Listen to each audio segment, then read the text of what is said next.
Sunday, June 25th, 2023. I fed all the street cats in a light mist of rain around 3 a.m. today. There were a few leftovers from Saturday night yelling and screaming in the background, and a few cop cars were driving around.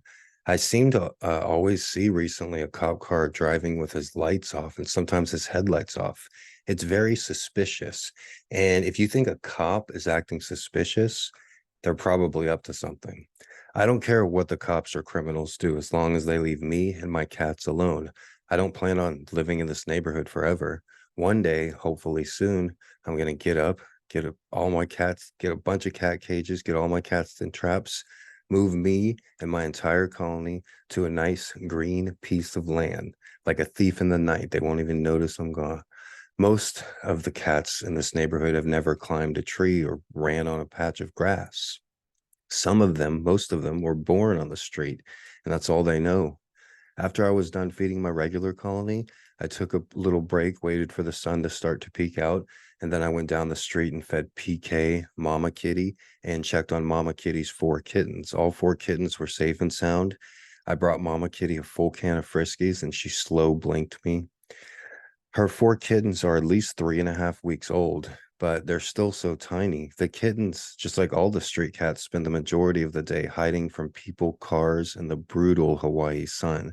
Just like every street cat who has been on the streets for any amount of time, they will eventually develop cataracts because of the sun. The ones that have been on the street their whole life eventually go blind due to the sun. I feel this thing, my cat feeding operation, is a breaking point in my life. I needed to be here. I was supposed to be here.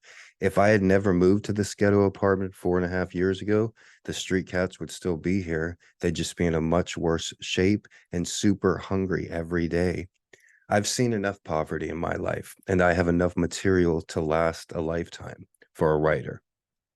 The most boring people in the world and the worst storytellers were born rich, raised rich, and lived their whole lives rich.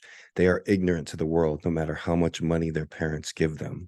The personal stories of wealthy people are ridiculous and usually not very interesting.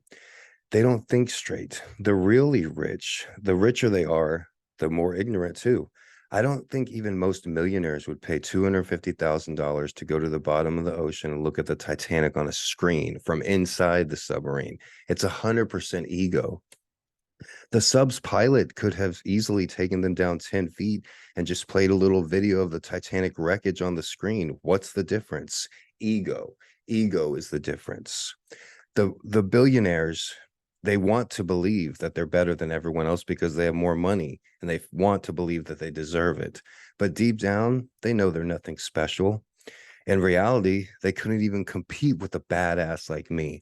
I've lived in an incredible, exciting, and adventurous life, but I didn't have to pay for it with anything except hard work, courage, blood, sweat, and tears. The Coast Guard knew the sub had exploded on Sunday, but they didn't tell the public until Thursday. The powers that be used the situation to the advantage. They milked it. 1 billion is so much more than 1 million. It's too much money to spend just to get through a single $1 billion in your lifetime. Let's say 80 years, you would have to spend $34,250 per day. Can you spend 35,000 per day every day for 80 years? It'd be kind of hard. You'd have to come up with new ways to spend money, like maybe going down to the bottom of the ocean, paying $500,000 for you and your son can look at the Titanic wreckage. How did that work out for you? Darwin Award. My name is Gregory Brandt, aka Mr.G, and that's me.